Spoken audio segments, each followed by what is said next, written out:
Vamos a abrir nuestras Biblias a Lucas capítulo 1. Continuamos. Lucas capítulo 1, del versículo 14 al 20. Continuaremos en nuestra serie de El silencio roto. Leeremos del versículo 13 al 20. Esta meditación es importante porque pasó un periodo de 400 años entre el Antiguo Testamento y el Nuevo Testamento, donde Dios no habló con su gente a través de un profeta, no habló con su gente a través de una visión, no habló de ninguna manera, y los eventos, los acontecimientos que vemos, empezando en el Evangelio de Lucas o en el Evangelio de Mateo o de Juan, es donde vemos que Dios una vez más habla con su gente, y lo primero que dice, lo primero que sucede es el ver que Dios continúa las promesas que Él ha hecho en el Antiguo Testamento. Y esto es importante para nosotros porque hay similaridades. Hay todo un periodo de tiempo donde no se ve demasiado, no se oye demasiado, y viene el Señor en su primera venida. Y ahora ha sido un periodo de tiempo más largo que los 400 años que estamos esperando la segunda venida de nuestro Señor. Pero la diferencia es que no hay silencio de parte de Dios. Tenemos la completitud, la totalidad de la revelación de Dios en la Biblia, en los 66 libros de la Biblia, para fortalecer a cada generación, para equipar a la próxima generación, para que cuando oigamos a niños y niñas entonando cantos, leyendo versículos o diciendo catequismo que se han memorizado, verdades bíblicas, vemos que el Señor no ha dejado de comunicar con su gente desde la venida y la ascensión de Cristo, y esa esperanza que nos da. Leamos Lucas capítulo 1 del versículo 13 al versículo 20. Lucas capítulo 1, versículo 13 al versículo 20. Pongámonos de pie para la lectura de la palabra de Dios. Dice así la palabra de Dios, inerrante, infalible y suficiente. Pero el ángel le dijo: no temas, Zacarías, porque tu petición ha sido oída, y tu mujer Elizabeth te dará a luz un hijo, y lo llamarás Juan, y tendrás gozo y alegría, y muchos se regocijarán por su nacimiento, porque él será grande delante del Señor. No beberá ni vino ni licor, y será lleno del Espíritu Santo aún desde el vientre de su madre. Y él hará volver a muchos de los hijos de Israel al Señor su Dios, e irá delante de él en el espíritu y poder de Elías, para hacer volver los corazones de los padres a los hijos, y a los desobedientes a la actitud de los justos, a fin de preparar para el Señor, un pueblo bien dispuesto. Entonces Zacarías dijo al ángel: ¿cómo podré saber esto? Porque yo soy anciano y mi mujer es de edad avanzada.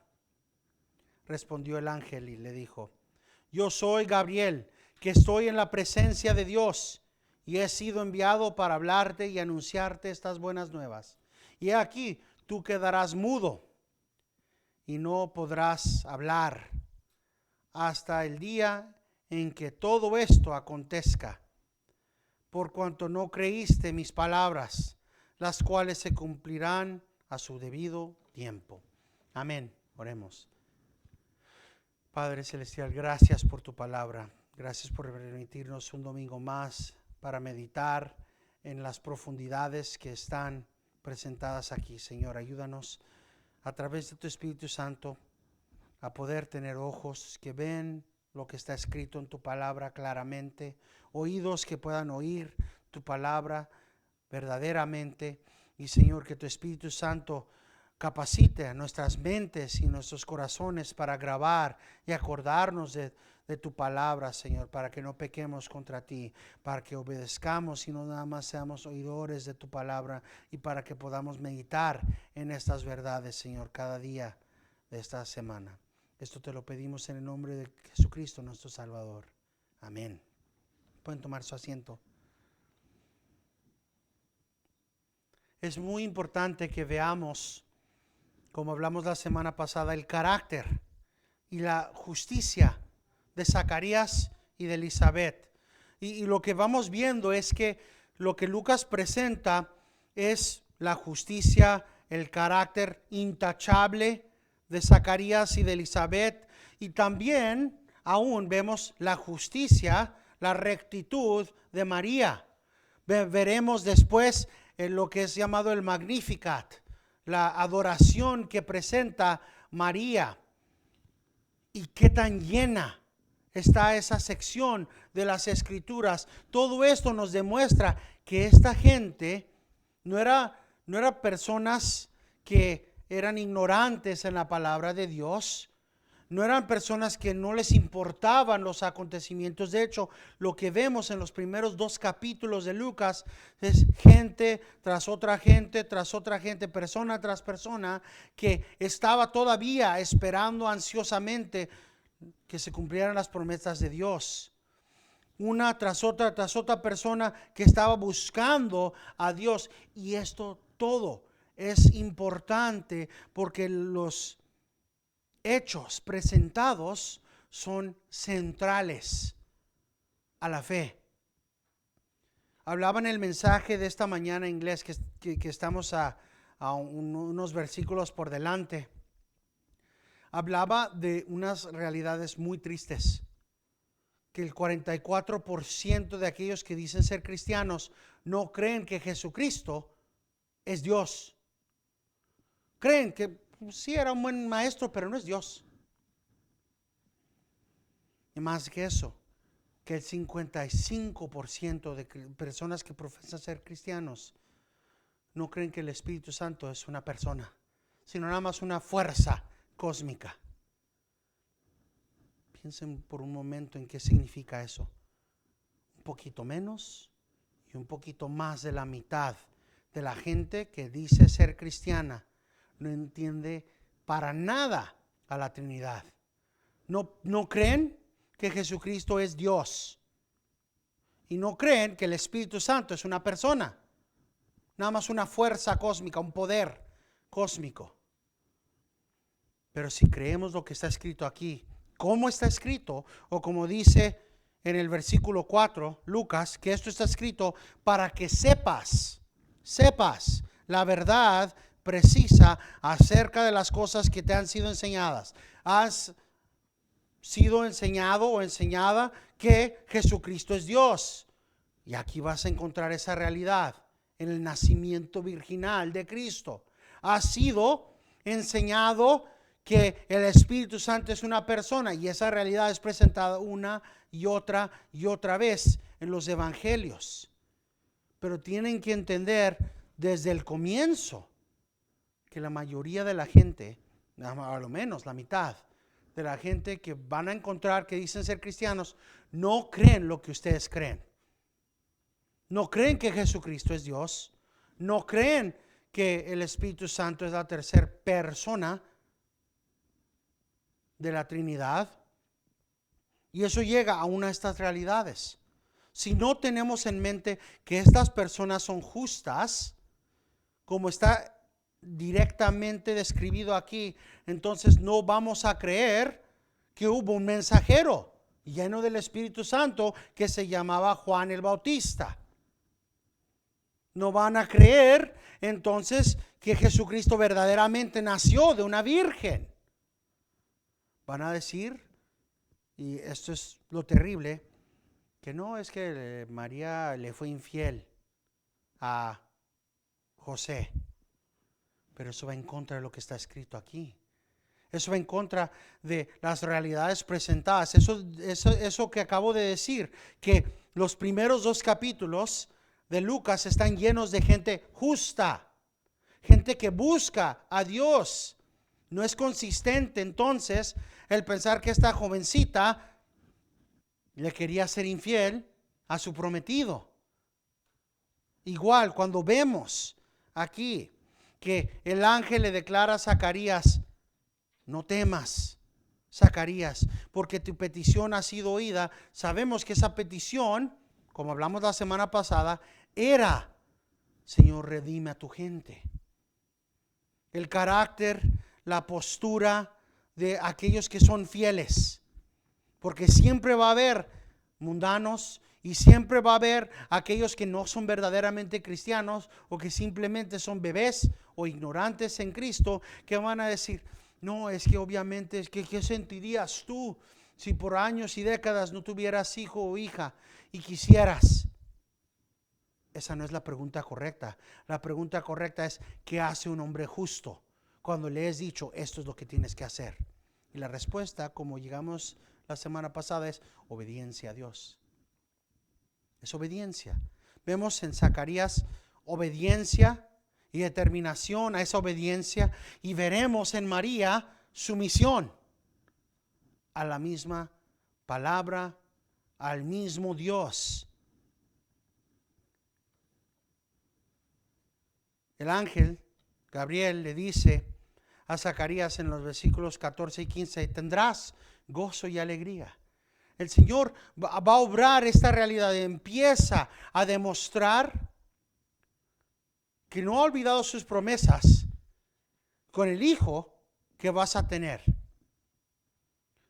No es nada más y no es solamente el que el Señor quiebre el silencio a través de esta interacción entre ángel y sacerdote. Más que eso, hay un milagro. Y acuérdense que decimos de los milagros, que sabemos de los milagros.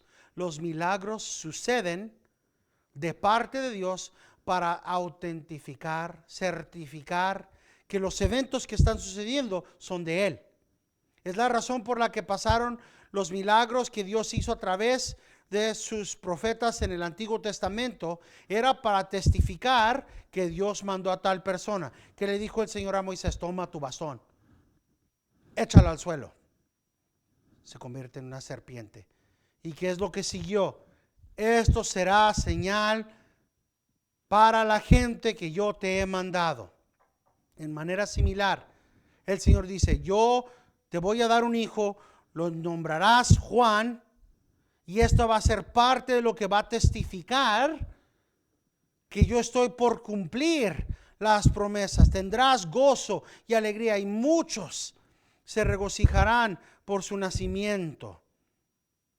Primeramente, obviamente, Zacarías tendría gozo, Elizabeth tendría gozo, todos estos años sin niño, sin niña, y ya, finalmente, claro que habría gozo para ellos, pero gozo más allá.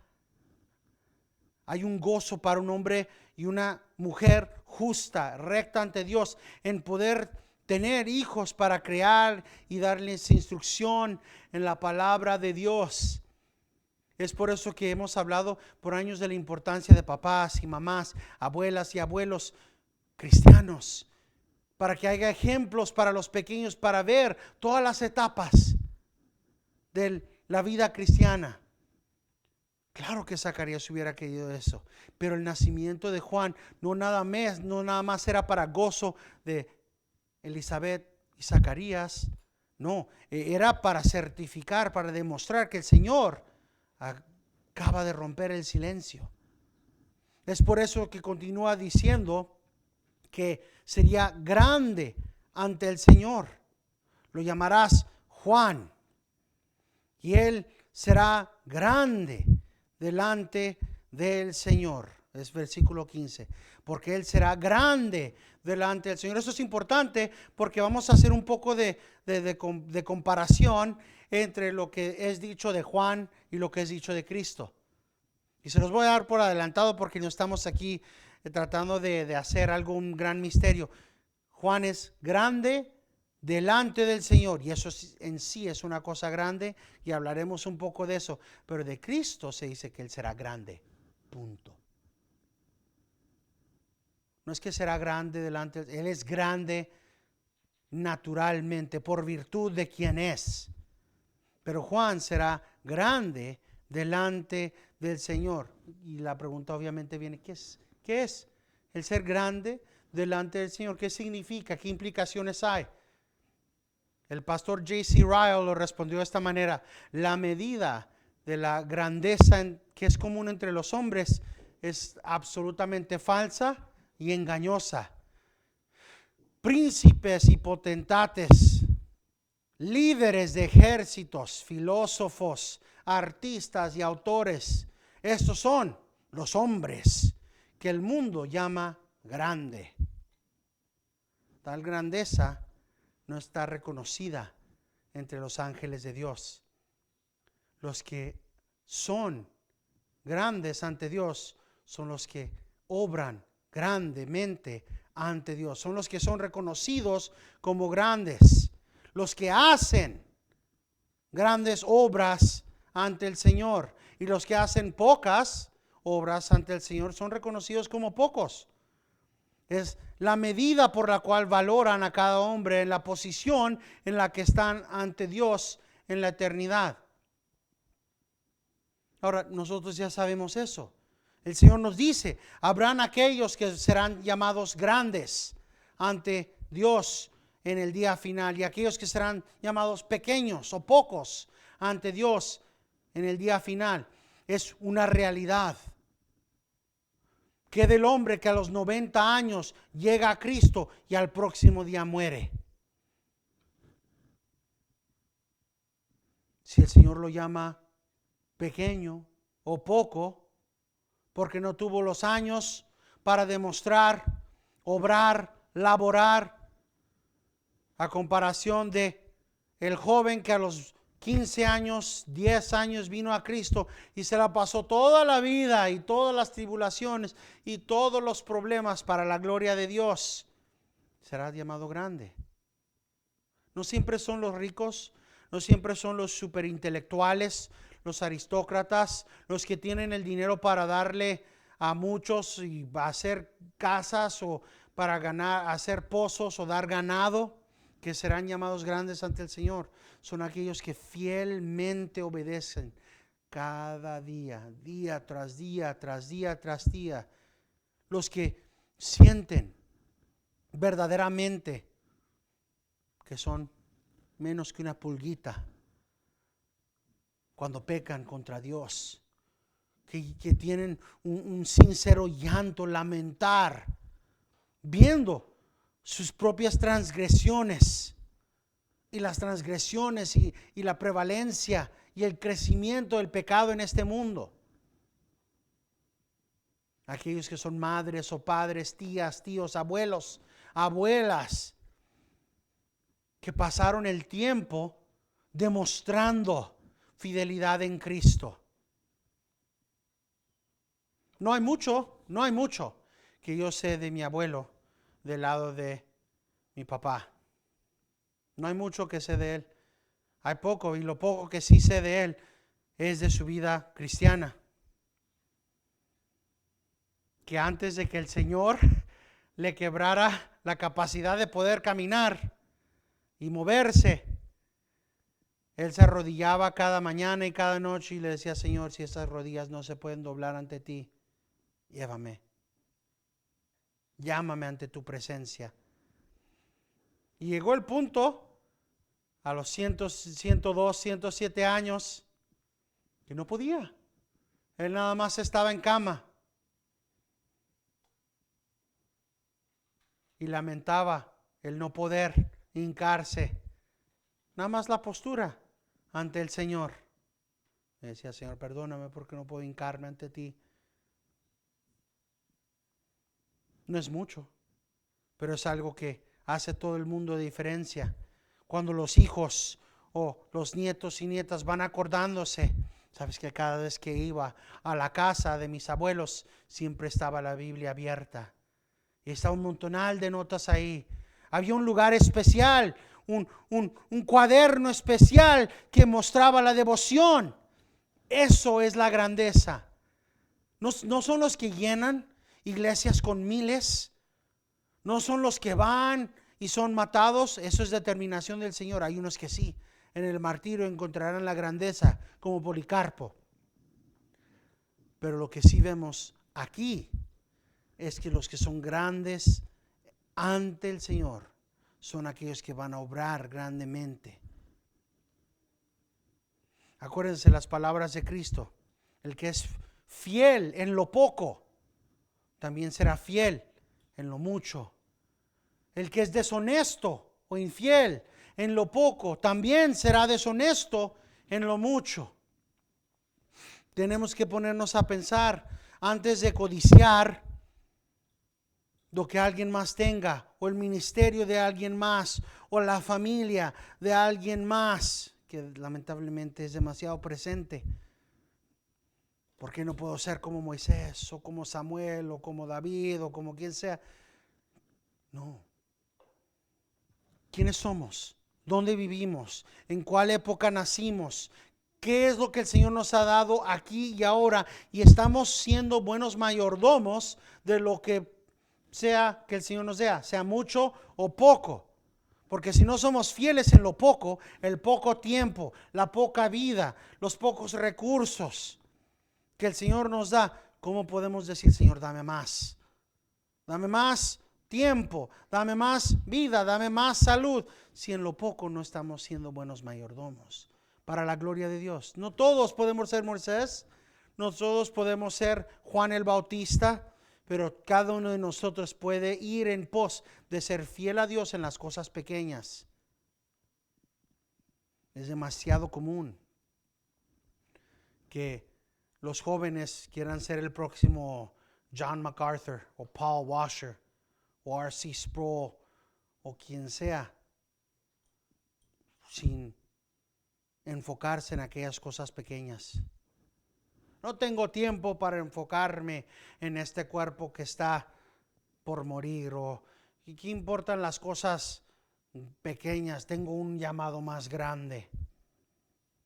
El Señor no tiene esto para mí. Él me ha dado unos talentos que son aplicables para cosas más grandes que en esta congregación pequeña o en este pueblo pequeño. Es una de las razones por las cuales hay todo un grupo de gente que trata de establecer una plataforma en las redes sociales para sí mismos. Ministerios de YouTube y ministerios de Instagram y ministerios en la red social donde no pueden obedecer la palabra de Dios, pastoread la grey de Dios que está, las ovejas que están entre vosotros. Todo porque quieren la gloria que viene de los hombres y no la gloria de Dios. La grandeza de los hombres y no la grandeza y el reconocimiento que viene de Dios. Tenemos que tener en mente esto de ser grande delante del Señor. No se trata de la magnitud de lo que hará Juan por el Señor, sino la fidelidad. Es eso, y es importante eso porque nos ayuda a entender de qué estamos hablando cuando dice no beberá ni vino ni licor y será lleno del Espíritu aún desde el vientre de su madre. El enfoque, la vida, todo lo que va a hacer Juan, este hijo de Zacarías, va a ser para la gloria de Dios y no se va a enfocar, no se va a ser distraído por las cosas del mundo, ni el licor, ni el vino. Lo digo porque llegamos muchas veces a leer estos versículos y hay gente que dice, este es el voto del nazareno o nazarita. No, no lo es. No lo es. Porque literalmente cada vez que vemos estas palabras en la palabra de Dios, siempre viene con la instrucción de que no van a cortarse el cabello. Ese es el voto. Ese es el pacto ante Dios. Y el Señor no es ignorante, no es olvidadizo, no va a dar las instrucciones claras en cada instante. Así tomarás este voto. No hay vino, no hay licor y no te cortarás el cabello. Y de repente llegar a Juan el Bautista a decir, ok, no va a haber vino, no va a haber licor. Y ustedes ya saben qué es lo que viene siguiente, ¿verdad? No, claro que no. El Señor no va a quebrar 400 años de silencio y no dar instrucción perfecta. Si vemos en número 6, las instrucciones, para que sepamos de qué estamos hablando, número 6 del versículo 2 al 8. Números 6 del versículo 2 al versículo 8, el voto del nazareo. Esto para mí es algo que me hace sonreír y al mismo tiempo me chivea un poco. Porque yo cuando primero empecé a predicar estaba bajo este voto. Y así me aceptaron como pastor de esta iglesia, con el pelo todo largo, la barba hasta acá. Pero veamos las instrucciones. Número 6, versículo 2 al versículo 8. Habla a los hijos de Israel y diles, el hombre o la mujer que haga un voto especial, el voto de nazareo, para dedicarse al Señor, se abstendrá del vino y licor. No beberá vinagre, ya sea de vino o de licor. Tampoco beberá ningún jugo de uva, ni comerá uvas frescas ni secas.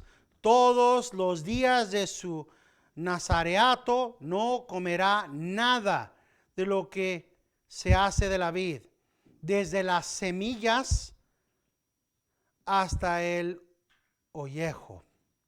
Durante todos los días del voto de su nazareato no pasará navaja sobre su cabeza, hasta que se cumplan los días por los cuales se apartó a sí mismo para el Señor. Será santo.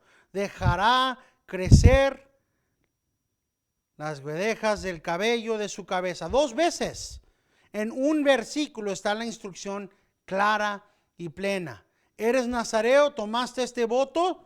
No dejarás que pase la navaja sobre tu cabeza. No te cortarás el cabello. Ahora, estas las instrucciones en el Antiguo Testamento cuando alguien quería dedicarse ante el Señor, cuando alguien quería hacer más allá para glorificar al Señor, para santificarse ante el Señor. También tenemos el ejemplo de la dedicación de Samuel, donde los padres podrían tener el derecho de decir, yo dedico a mi hijo de tal manera. Vamos a Primera de Samuel. Primera de Samuel, capítulo 1, versículo 9 al 11. Primera de Samuel, capítulo 1.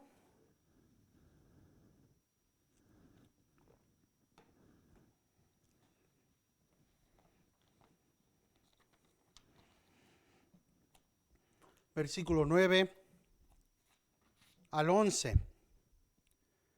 Pero Ana se levantó después de haber comido y bebido en Silo, y mientras el sacerdote Elí estaba sentado en la silla junto al poste de la puerta del templo del Señor, ella, muy angustiada, oraba al Señor y lloraba amargamente e hizo voto y dijo, oh Señor de los ejércitos, si tú te dignas mirar la aflicción de tu sierva, te acuerdas de mí y no te olvidas de tu sierva, sino que das un hijo a tu sierva, yo lo dedicaré al Señor por todos los días de su vida y nunca pasará navaja por su cabeza.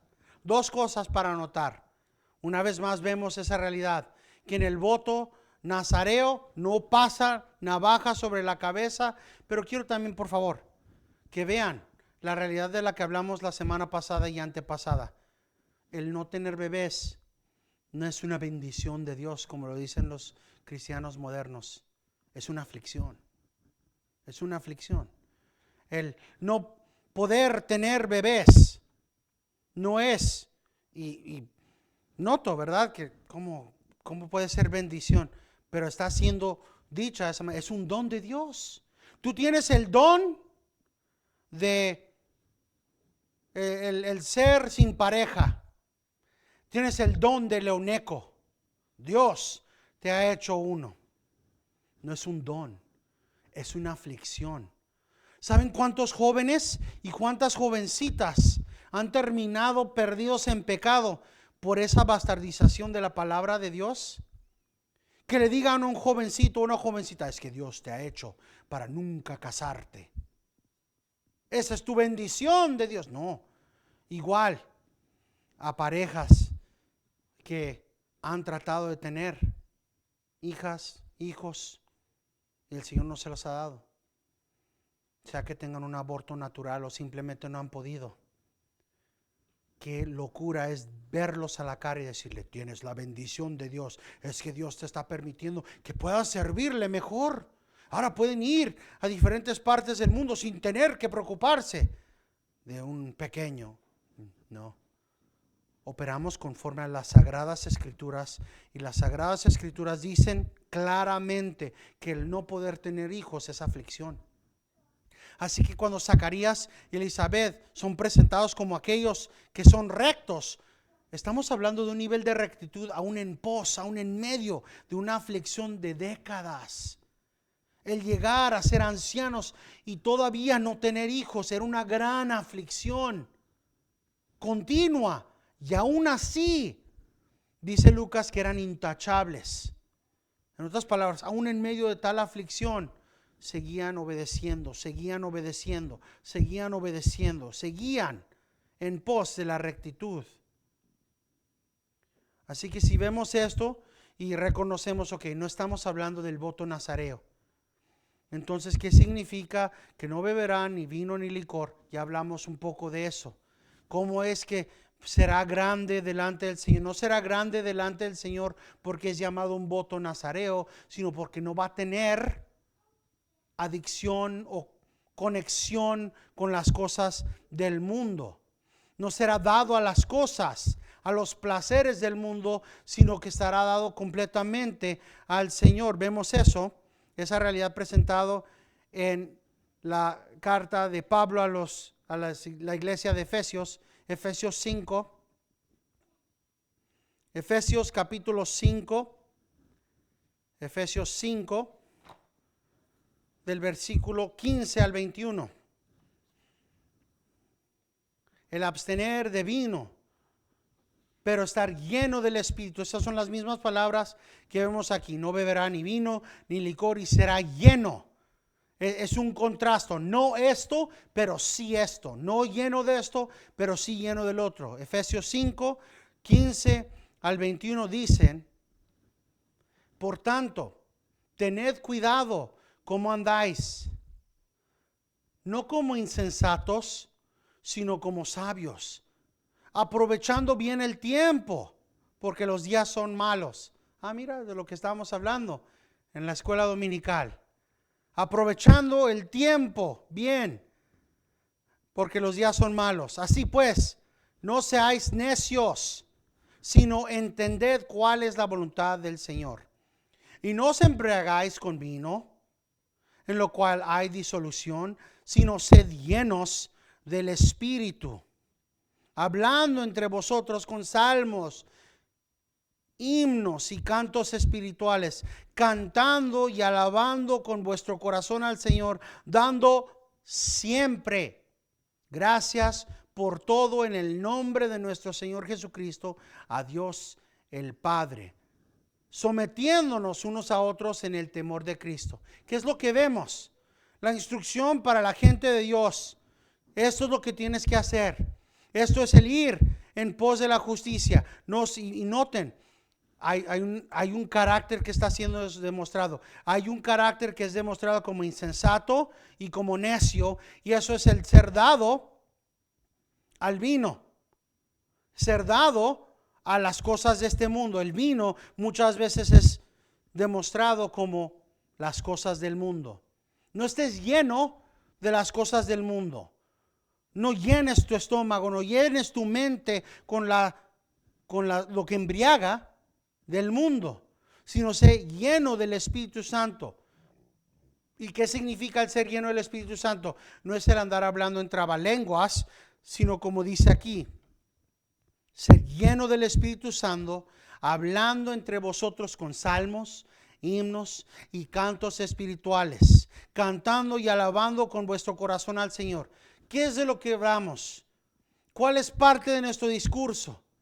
Si estamos llenos del Espíritu Santo, siempre va a ser gloria a Dios, esto está sucediendo, o mi hermano, gloria al Señor, porque estoy en medio de esta dificultad, oren por mí, porque sé que esto va a ser para bien, aun cuando no lo entiendo. Siempre estamos hablando en una manera que glorifica al Señor, dando siempre gracias por todo en el nombre de nuestro Señor Jesucristo, a Dios el Padre. Y no es una acción arrogante, no es una acción de mira qué tan bueno soy yo, sino sometiéndonos unos a otros en el temor de Cristo. Es una vez más, uno de esos versículos de los que hablamos. Por eso nos congregamos, por eso estamos juntos. No puedo someter a nadie si estoy solo en la casa.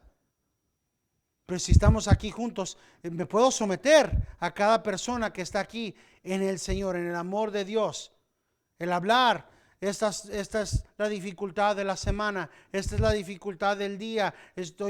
Tuve que quedarme acostado todo el viernes o todo el sábado porque no pude caminar. Por favor, oren por mí para que pueda honrar al Señor y no caer en una depresión porque nada más me la pasé acostado mientras mi esposa y mi hija pudieron ir y jugar afuera en el patio enfrente. Así se trata. Siempre glorificar al Señor. No estar intoxicados con las cosas del mundo, sino tener una mentalidad que va en pos de la gloria de Dios. Es exactamente de lo que estamos hablando en primera y segunda de Pedro. Cuando vemos que tenemos que estar con mentes listas para la guerra, no borrachas, sino llenas del Espíritu Santo. Estas palabras son una y otra vez presentadas en el Nuevo Testamento para que sepamos qué tiene que dominar nuestro carácter, qué tiene que dominar o llenar nuestra mente, nuestro cuerpo, y eso es las cosas de Dios, el Espíritu Santo. No estar llenos de las cosas que embriagan. Y como hablamos ahí, sí embriaga. Netflix embriaga, YouTube embriaga, las novelas embriagan. Todo puede ser embriagante. A lo que tenemos que ser, para decirlo como lo dijo el hermano Les hace unos años, a lo que deberíamos de ser adictos es a Cristo Jesús y a su palabra. Esa debería de ser nuestro único vicio, entre comillas. Ir una y otra vez a que, oye, tú nunca dejas de hablar de nada más que la pura Biblia y Dios dice esto y Dios dice lo otro. Gloria sea al Señor.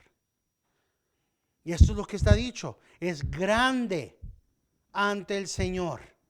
Una persona que dice, sabes que no estoy aquí para llenarme de lo que tienes que decir de estas cosas o de estar tan enfocado en yo tengo una misión de Dios y a eso vine.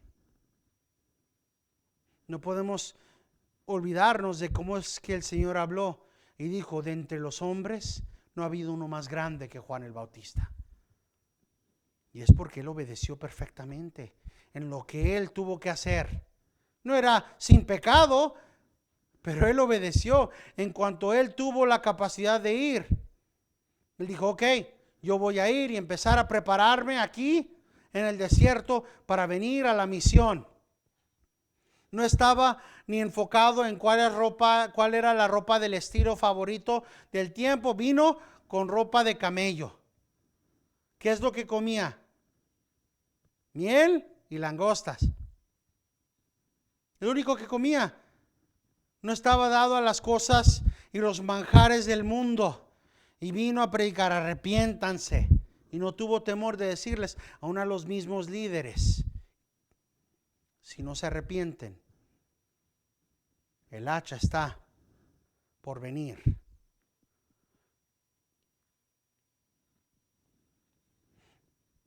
Esta es una de las verdades que vemos. La grandeza de Juan no era porque él era del voto nazareo, sino porque él iba a ir lleno del Espíritu Santo. Y también tenemos que tener en mente que no se dice de muchos que estaban llenos del Espíritu Santo desde el vientre, pero él sí, desde el vientre estaría lleno del Espíritu Santo.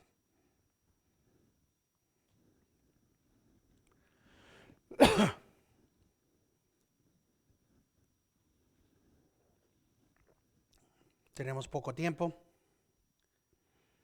pero decía el pastor J.C. Ryle, dice: no hay un error más grande común entre nosotros en este tiempo que el pensar que bebés o pequeños, simplemente por ser jovencitos, son incapaces de operar bajo la guianza del Espíritu Santo. Dice: este tipo de obra en el corazón de los pequeños, podemos decir con sinceridad, es incomprensible, misterioso, muy misterioso. Pero de la misma manera son misteriosos, incomprensibles muchos de las obras poderosas del Señor. Con Él nada es imposible. Acordémonos de estas cosas especialmente cuando estamos educando a los pequeños. Siempre tratemos con ellos como responsables ante Dios. Nunca deberíamos permitir que nosotros supongamos que alguien es demasiado joven para tener religión. Es lo que vemos. La vida del hermano Aarón, que vino al Señor a los 5 años de edad. La vida del pastor John Piper, que vino al Señor a los 7 años de edad. Es la meta de cada cristiano fiel el que los hijos tengan un testimonio aburrido. ¿Y qué es lo que estamos diciendo con eso? Lo que queremos es que el testimonio de nuestros hijos sea: ¿sabes que no me acuerdo de algún tiempo cuando no estamos adorando al Señor? Sé que en algún tiempo reconocí que era un pecador y que nada más había salvación en Cristo, pero toda mi vida que me pueda acordar, hemos estado adorando a Dios, hemos tenido devociones en la casa, hemos estado en la iglesia adorando a Dios. Eso es un testimonio aburrido. A comparación de: no, es que yo viví en la calle y estaba pobre y fui un drogadicto y luego me agarré a trancazos con toda la gente que podía encontrar, y llegó el momento donde escuché a un pastor hablar de la palabra de Dios, o en otros casos estaba leyendo la Biblia y me pegué la realidad de qué tan gravemente soy un pecador ante Dios. Una de las cosas más absurdas de la iglesia moderna es la competición de quién tiene el testimonio más interesante. Una locura. Y se encuentran los grupos para jovencitos. A ver, cada uno de su testimonio. Y siempre es visto, cuando uno dice: pues yo crecí con una familia cristiana y llegué a los pies de Cristo desde jovencito. Ok, bueno, ¿cuál es el de otro? Y ahí andan como si estuvieran viendo una película de acción. Ay, ¿qué más pasó? Dime qué tan pervertido eras, a cuánta gente te peleaste, qué hiciste. No, la meta de cada cristiano fiel es eso. Un testimonio aburrido para los pequeños. Es por lo que oro yo para mi hija, es por lo que oro para la hija de mi hermana, que puedan crecer con un testimonio aburrido. Porque ese ciertamente era el caso de Juan el Bautista. No hubo un momento desde que nació, aún antes de que naciera, que el Espíritu Santo no estaba obrando en su vida. De hecho, el primero para adorar a nuestro Señor Jesucristo era Juan el Bautista, en el vientre de su mamá, que es lo que visitamos cada año en el tiempo de Adviento, que entra María a la casa de Elizabeth y brincó el bebé adorando a Cristo. Y en ese momento estaba lleno del Espíritu Santo Elizabeth y proclama: bendecida eres tú entre las mujeres y bendecido el fruto de tu vientre, porque cuando entraste mi bebé brincó en gozo. Juan tuvo el testimonio más aburrido del mundo desde que nació. Nació con la guianza del Espíritu Santo. Y esto también es parte de hacer la comparación entre Juan el Bautista y Jesucristo. Juan era grande delante del Señor, Jesucristo grande, punto. Juan estaba lleno del Espíritu Santo desde el vientre, y nosotros sabemos de Juan capítulo 3 que Jesucristo le fue dado el Espíritu sin medida. Todo el poder del Espíritu Santo le fue dado a Cristo para obediencia absolutamente perfecta. Y es por eso que vemos que dice: y Él hará volver a muchos de los hijos de Israel al Señor su Dios, e irá delante de Él en el espíritu y el poder de Elías, para hacer volver a los corazones de los padres a los hijos, y a los desobedientes a la actitud de los justos, a fin de preparar para Él, Señor, un pueblo bien dispuesto. ¿Qué es lo que dice el ángel Gabriel? Será grande, muchos se gozarán, estará lleno del Espíritu Santo, y Él hará volver a muchos. Y empezando ahí, Él está continuando lo que fue escrito en Malaquías capítulo 4, versículo 6, y dice: esto es lo que hará tu hijo. Él continuará, Él cumplirá las promesas de Dios. Él es el que va a ir en el espíritu y el poder de Elías. Es lo que dice Malaquías 4, versículos 5 al 6. La grandeza de Juan el Bautista era en su fidelidad a la misión a Dios, en cómo él iba a operar, y el fruto de esa labor que incluiría el ir y proclamar: arrepiéntanse que viene el Señor. Continuaremos la próxima semana en esos versículos y en esa meditación. Terminamos con la palabra de Dios en número 6, 24 al 26. El Señor te bendiga y te guarde.